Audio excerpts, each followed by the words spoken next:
नमस्कार विद्यार्थी मित्रांनो, मी प्राध्यापक डॉक्टर आनंद शिंदे, लक्ष्मीबाई भाऊराव पाटील महिला महाविद्यालय सोलापूर. विद्यार्थी मित्रांनो, माझ्या या यूट्यूब चॅनलमध्ये मी आपणा सर्वांचे सहर्ष स्वागत करतो. विद्यार्थ्यांनो, आजच्या या व्हिडिओच्या माध्यमातून आपण शिक्षक एक चांगला नियोजक कशा प्रकारे आहे किंवा शिक्षकाच्या नियोजन कार्याचं स्वरूप नेमकं कसं आहे आणि शिक्षकाला नेमक्या कोणकोणत्या प्रकारच्या कार्याचं नियोजन करावं लागतं याविषयीची माहिती आपण या व्हिडिओच्या माध्यमातून पाहणार आहोत. विद्यार्थ्यांनो, गेल्या एका व्हिडिओच्या माध्यमातून आपण शिक्षकाला नियोजनाची का आवश्यकता असते याविषयीची माहिती अभ्यासली आहे आणि या व्हिडिओमध्ये आपण शिक्षक एक चांगला नियोजक कसा आहे आणि त्याला कोणकोणत्या कार्यांचं नियोजन करावं लागतं हे आता आपण पाहणार आहोत. तर शिक्षकाच्या नियोजन कार्याचं जे काही स्वरूप आहे हे जर स्वरूप बघितलं आपण तर आपल्याला लक्षात येईल की शिक्षकाला या वेगवेगळ्या प्रकारच्या 4 कार्यांचं नियोजन जे आहे हे नियोजन करावं लागतं, ज्याच्यामध्ये अभ्यासविषयक कार्य जे आहे त्या अभ्यासविषयक कार्याचं नियोजन त्याला करावं लागतं. त्यानंतर अध्यापनाचं वार्षिक नियोजन त्याला करणं फार गरजेचं असतं. त्यानंतर अभ्यासानुवर्ती जे काही उपक्रम आहेत त्या अभ्यासानुवर्ती उपक्रमांचं नियोजन करावं लागतं आणि त्याचबरोबर अभ्यासेतर जे उपक्रम आहेत त्या अभ्यासेतर उपक्रमांचं सुद्धा नियोजन शिक्षकाला करावं लागतं. तर अशा पद्धतीनं ह्या 4 कार्यांचं जे नियोजन आहे हे नियोजन शिक्षकाला करावं लागतं आणि ते कशा प्रकारे केलं जातं ते आता आपण बघूया. तर त्यातला पहिलं कार्य आहे बघा, अभ्यासविषयक कार्याचं नियोजन. म्हणजे शिक्षकाचं जसं आपण म्हटलं की सर्वात महत्त्वाचं कार्य जर कोणतं असेल तर ते आहे अध्यापन करणं. आणि अध्यापन करणं हे जे शिक्षकाचं महत्त्वाचं कार्य आहे की ज्याच्यामध्ये त्याला अभ्यासविषयक कार्याचं नियोजन करणं अतिशय गरजेचं असतं.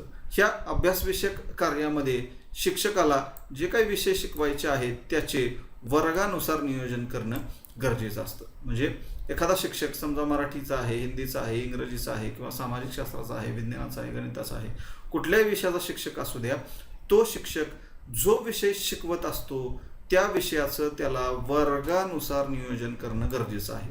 म्हणजे समजा इतिहासासारखा विषय एखादा शिक्षक शिकवतोय किंवा भूगोलासारखा विषय शिकवतोय तर त्या शिक्षकाला तो भूगोल विषय शिकवत असेल तर मग 5वीचा वर्ग आहे, 6वीचा वर्ग आहे, 7वीचा आहे, 8वीचा आहे, 9वीचा आहे, 10वीचा आहे, त्या प्रत्येक वर्गानुसार त्याला त्याच्या वर्गाचं शिकवण्याचं नियोजन जे आहे हे नियोजन त्याला करणं गरजेचं असतं. म्हणजे वर्गानुसार त्याला नियोजन करावं लागतं. हा पहिला घटक त्याला या ठिकाणी लक्षात घेणं गरजेचं आहे. त्यानंतर कोणत्या इयत्तेला तो विषय शिकवायचा आहे त्याचे वर्षाच्या सुरुवातीलाच त्याला नियोजन करावं लागतं. म्हणजे जे काही अनेक वर्ग आहेत किंवा जसं म्हणलं की 5वी ते 10वी पर्यंत अनेक वर्गांना त्याला तो विषय शिकवावा लागतो, तेव्हा कोणत्या इयत्तेला तो विषय शिकवायचा आहे याचं नियोजन त्याला करणं गरजेचं आहे. त्यानंतर समजा एकाच विषयाचे अनेक जर शिक्षक असतील, म्हणजे भूगोल विषय आहे आणि त्याचे 2, 3, 4 शिक्षक असतील तर त्या भूगोल विषयातला कुठला भाग कुठल्या शिक्षकांना शिकवायचा आहे याचं सुद्धा नियोजन करणं गरजेचं आहे. म्हणजे विषय एकच आहे परंतु त्या एकाच विषयातला कोणता भाग कोणता शिक्षक शिकवणार आहे. समजा वर्गसुद्धा एकच आहे, 5वीचा वर्ग आहे, तर 5वीच्या वर्गामध्ये मग भूगोलामधला कोणता भाग एक शिक्षक शिकवणार आहे, दुसरा भाग कुठला शिक्षक शिकवणार आहे, तिसरा भाग कुठला शिक्षक शिकवणार आहे, अशा पद्धतीनं त्याचं नियोजन करणं गरजेचं आहे. कारण प्रत्येक शिक्षकाला समान कार्याचं वाटप होणं गरजेचं आहे आणि त्याचं नियोजन जे आहे हे नियोजन केलं पाहिजे. अध्यापन विषयाचं जर वाटप नियोजनपूर्वक झालं नाही तर मग अनेक अडचणी येऊ शकतात आणि ते नियोजनपूर्वक वाटप जर झालं तर अध्यापनामध्ये मग कुठल्याही प्रकारच्या अडचणी येणार नाही. अन्यथा मग काय होईल की परस्परांमध्ये सामंजस्य राहणार नाही, सहकार्य राहणार नाही, ऐक्याची भावना राहणार नाही आणि अध्यापन परिणामकारक आणि प्रभावी होणार नाही. म्हणजे अध्यापन जर परिणामकारक आणि प्रभावी दर्जेदार व्हायचं असेल तर ह्या कामाचं वाटप सर्वांमध्ये योग्य प्रकारे झालं पाहिजे, तरच हे अध्यापन परिणामकारक, दर्जेदार आणि प्रभावी होईल. त्यासाठी त्याला ह्या अभ्यासविषयक कार्याचं नियोजन करणं गरजेचं आहे. तर हे पहिलं कार्य झालं ते म्हणजे अभ्यासविषयक कार्य. त्यानंतर दुसरं कार्य आहे ते म्हणजे अध्यापनाचे वार्षिक नियोजन. म्हणजे वर्षभरामध्ये जो काही विषय आपण शिकवणार आहे त्याचं वार्षिक नियोजन करणं हा देखील एक महत्त्वाचा नियोजनाचा भाग आहे. म्हणजे एकदा आपण कोणता विषय शिकवणार आहोत हे ठरल्यानंतर किंवा तो विषय कोणत्या इयत्तेला मला शिकवायचं आहे हे ठरल्यानंतर त्या इयत्तेनुसार आणि त्या विषयानुसार त्या विषयाचं वार्षिक नियोजन जे आहे ते वार्षिक नियोजन करणं गरजेचं असतं किंवा प्रत्येक विषयाचं वार्षिक नियोजन शिक्षकाला करावं लागतं. जसं म्हटलं की कुठलाही विषय त्याचा असू द्या, मराठीपासून ते विज्ञान गणितापर्यंत, त्या प्रत्येक विषयाचं वर्षभरामध्ये जो काही आपण अध्यापन करणार आहे त्याचं वार्षिक नियोजन त्याला करणं गरजेचं आहे. आणि कारण अध्यापनाच्या वार्षिक नियोजनाला शिक्षण प्रक्रियेमध्ये अतिशय महत्त्वपूर्ण स्थान असलेलं आपल्याला दिसून येईल.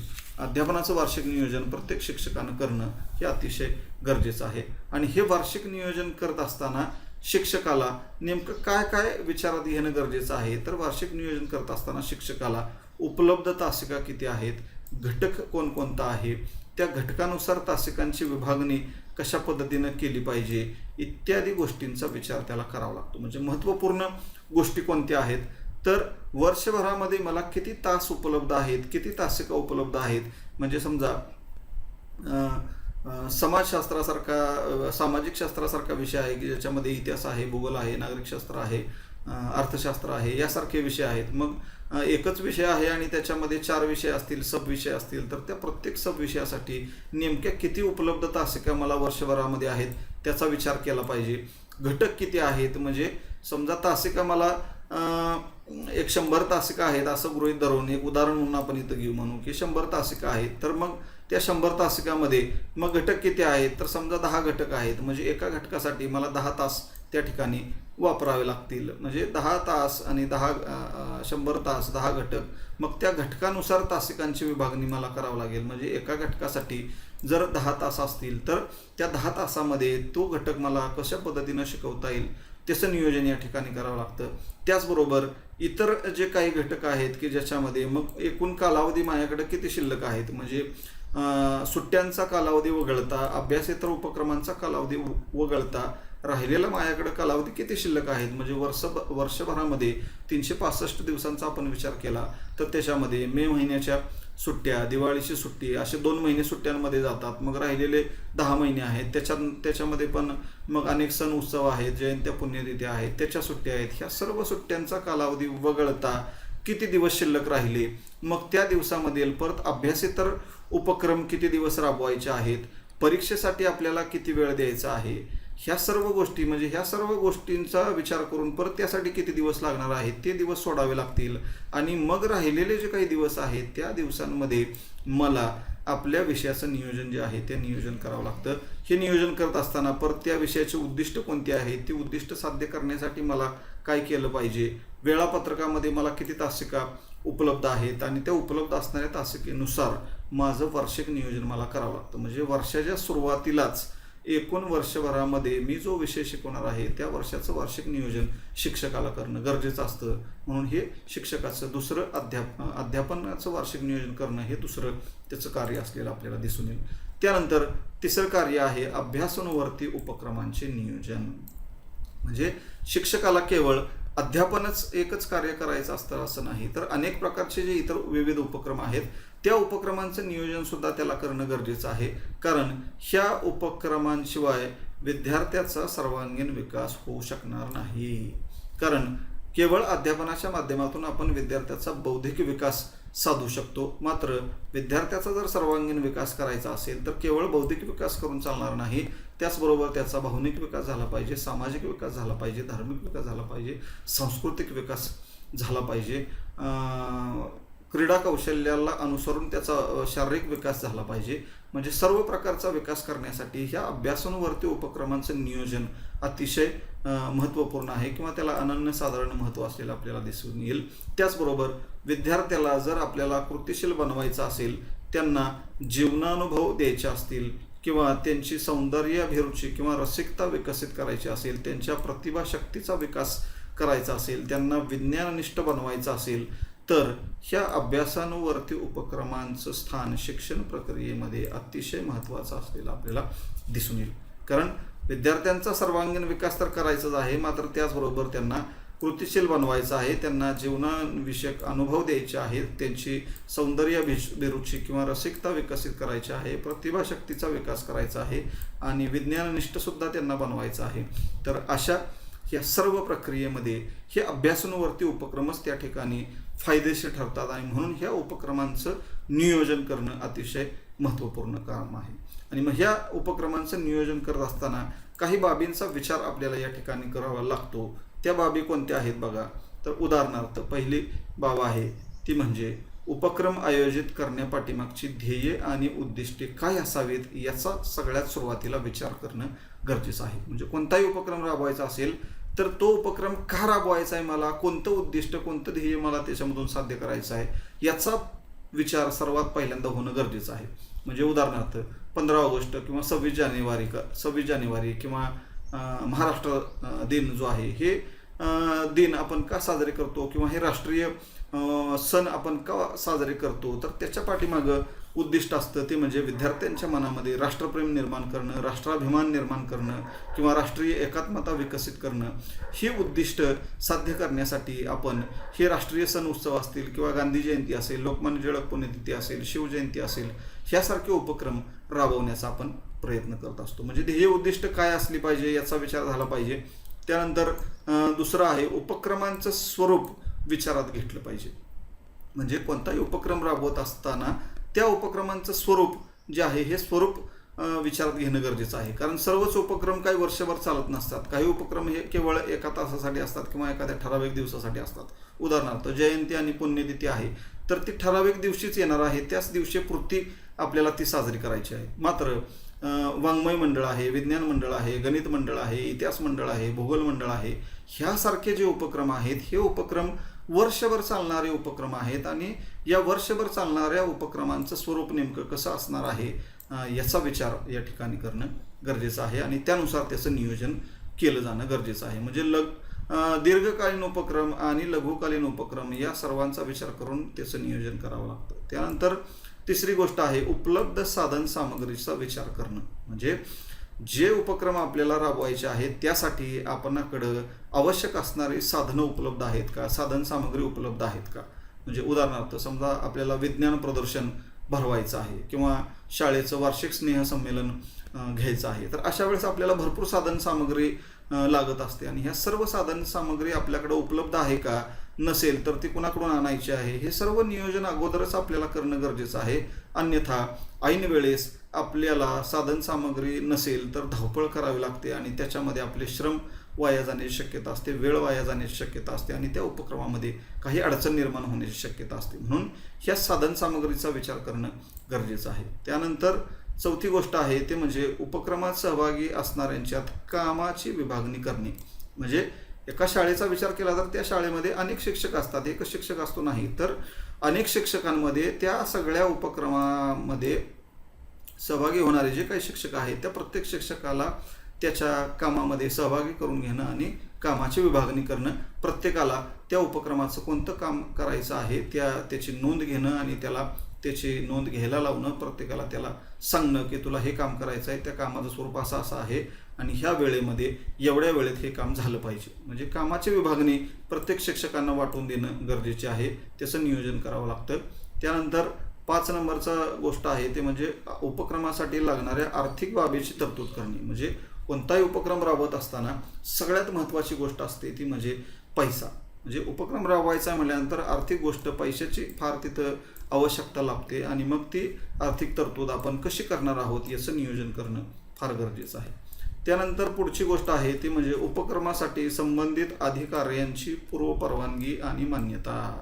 म्हणजे काही उपक्रम राबवत असताना आपल्याला काही अधिकाऱ्यांची पूर्वपरवानगी घ्यावी लागते किंवा मान्यता घेणं अतिशय गरजेचे असते, त्याशिवाय आपल्याला तो उपक्रम राबवता येत नाही. उदाहरणार्थ NSS असेल, NCC असेल, ह्यासारखे जे उपक्रम आहेत की जिथं NSSचं समजा वार्षिक श्रमसंस्कार शिबिर आपल्याला एखाद्या खेडेगावामध्ये राबवायचं असेल तर तिथल्या सरपंचाची परवानगी, तालुका तहसीलदाराची परवानगी, गटविकास अधिकाऱ्याची परवानगी, ह्या सगळ्या वेगवेगळ्या अधिकाऱ्यांच्या परवानगी आपल्याला घेणं गरजेचं आहे. किंवा आपल्याला जनजागृती करण्यासाठी समजा गावामध्ये रॅली काढायची असेल तर ती रॅली काढण्यासाठी पोलिसांची परवानगी आपल्याला घ्यावी लागते. म्हणजे या सर्व गोष्टींच्या परवानग्या कोणकोणत्या घ्यायच्या आहेत त्याचाही विचार नियोजन करताना करणं गरजेचं आहे. त्यानंतर पुढचा घटक आहे दिनांक, वेळ आणि ठिकाण यांचा सदैव विचार झाला पाहिजे. म्हणजे उपक्रम कुठलाही राबवत असताना त्याचं नियोजन करत असताना तो उपक्रम किती तारखेला घ्यायचा आहे, कोणत्या वेळेला घ्यायचा आहे आणि कोणत्या ठिकाणी घ्यायचा आहे, ह्या सर्व गोष्टींचा विचार झालाच पाहिजे. अन्यथा याच्यातली एकही गोष्ट राहून गेली तर त्या उपक्रमाचं नियोजन योग्य प्रकारे होऊ शकत नाही. म्हणजे कोणत्या तारखेला आहे अतिशय महत्त्वाचं आहे, कोणत्या वेळेला आहे अतिशय महत्त्वाचं आहे आणि कोणत्या ठिकाणी तो उपक्रम राबवला जाणार आहे हे सुद्धा महत्त्वाचं आहे. ह्या सर्व गोष्टींचा विचार करूनच उपक्रमाचं नियोजन करणं गरजेचं आहे. आणि शेवटचा घटक आहे तो म्हणजे उपक्रम विद्यार्थ्यांना, पालकांना आणि समाजाला किंवा शाळेला किती उपयुक्त ठरणार आहे याचा देखील विचार होणं गरजेचं आहे.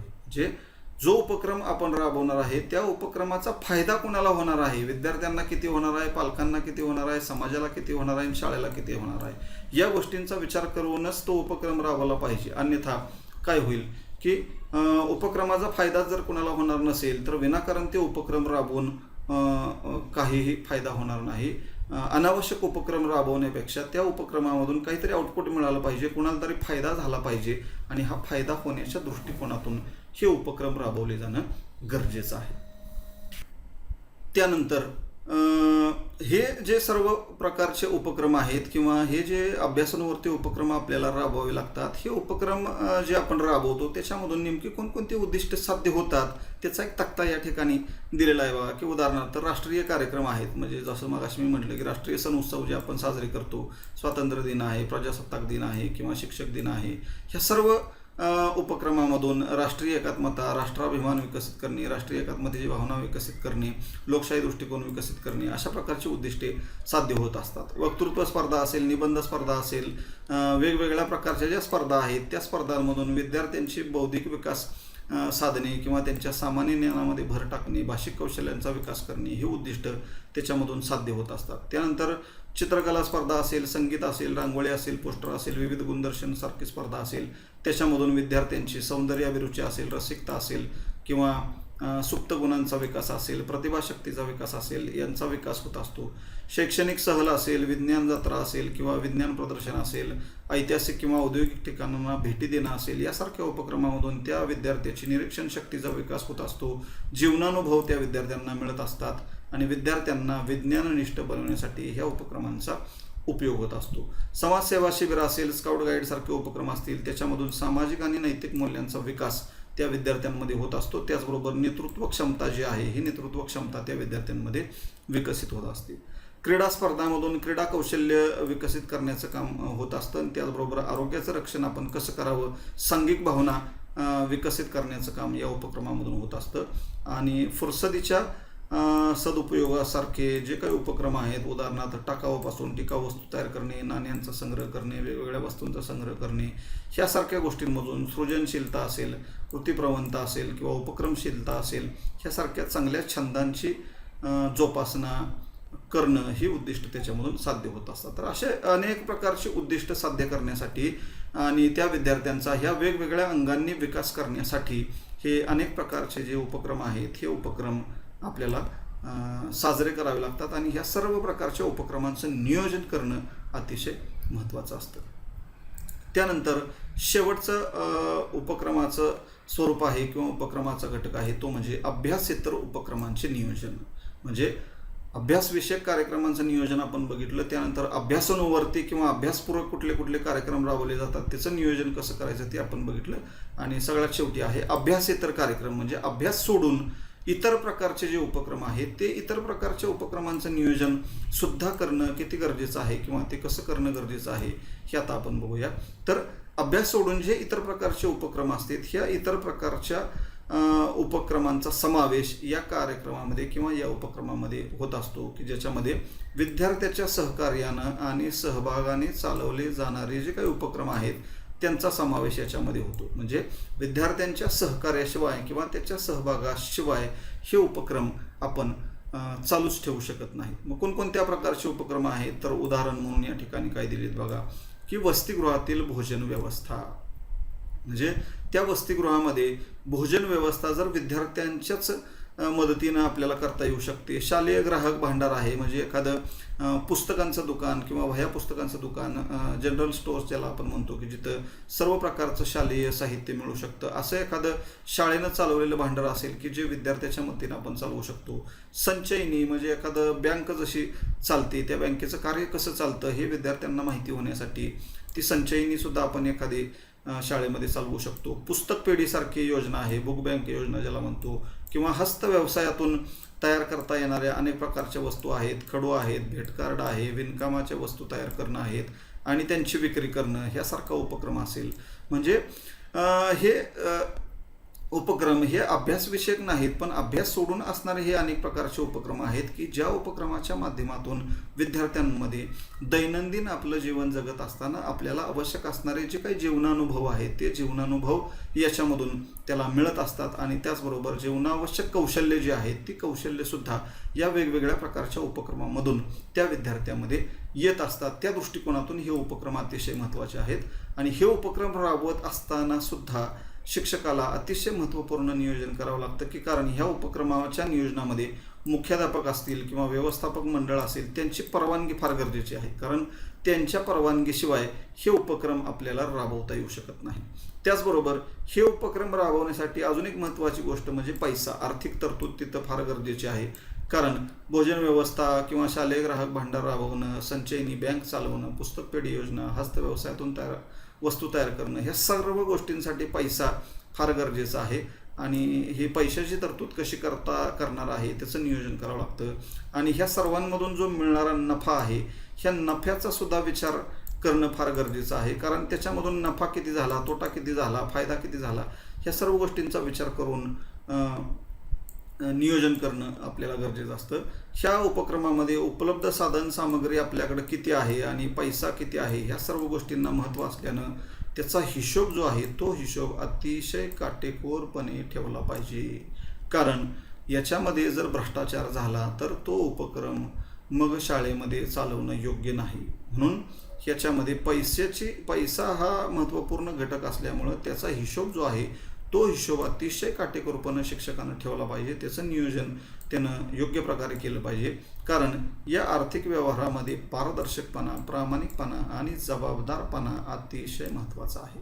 म्हणजे पारदर्शकता असली पाहिजे, प्रामाणिकपणा असला पाहिजे आणि जबाबदारपणा असला पाहिजे, तरच हे अभ्यासेतर उपक्रम आपण चांगल्या प्रकारे चालवू शकतो, त्याच्यामधून नफा मिळवू शकतो आणि विद्यार्थ्यांना आणि शाळेला दोघांनाही त्याचा फायदा आपल्याला करून देता येऊ शकतो. म्हणजे अशा पद्धतीनं ह्या उपक्रमाचं सुद्धा नियोजन जे आहे हे नियोजन शिक्षकाला करावं लागतं. आणि मग अभ्यासविषयक उपक्रम असतील, अभ्यासांवरती कार्यक्रमांच्या उपक्रमांचं नियोजन असेल किंवा अभ्यासेतर उपक्रमांचं नियोजन असेल, ह्या सर्व प्रकारच्या उपक्रमांचं नियोजन जर शिक्षकानं चांगल्या प्रकारे केलं तर तो शिक्षक एक चांगला नियोजक म्हणून या ठिकाणी बनू शकतो. म्हणजे अशा प्रकारे जर एक कार्यक्षम, कर्तव्यदक्ष, प्रामाणिक, सर्वसमावेशक आणि विद्यार्थी हितचिंतक या नात्यानं या शिक्षकानं जर ह्या आपल्या सर्व प्रकारच्या कार्याचं नियोजन उत्तम प्रकारे करून त्या शाळेचा, स्वतःचा आणि विद्यार्थ्यांचा दर्जा उंचवण्याचा सदैव त्यानं प्रयत्न केला पाहिजे. आणि नियोजनाप्रमाणे कृती करण्यासाठी आणि केलेले नियोजन यशस्वी करण्यासाठी त्यानं आपल्या सर्व प्रयत्नांची पराकाष्ठा केली पाहिजे आणि केलेलं नियोजन कृतीमध्ये उतरवून शाळेचा दर्जा उंचवण्याचा प्रयत्न केला तर तो शिक्षक खऱ्या अर्थाने एक चांगला शिक्षक आहे असं आपण म्हणू शकतो.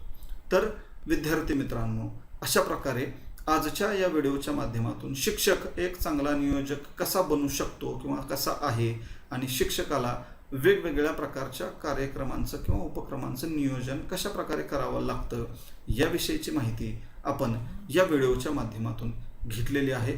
हा व्हिडिओ जर आपणाला आवडला असेल तर नक्कीच याला लाईक आणि शेअर करायला विसरू नका. धन्यवाद.